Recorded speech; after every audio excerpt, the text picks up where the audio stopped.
The first step to making these improvements is to outline a plan together as a team.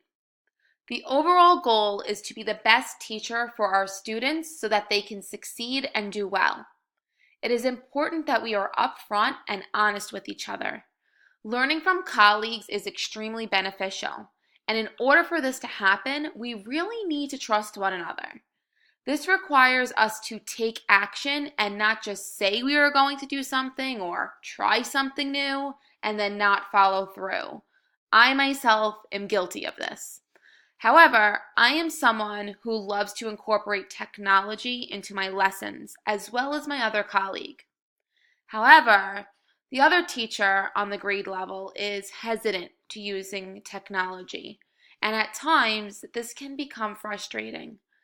Conflict is natural, and according to the role of conflict in communication, it states conflict is defined as an expressed struggle between interdependent parties who perceive incompatible goals.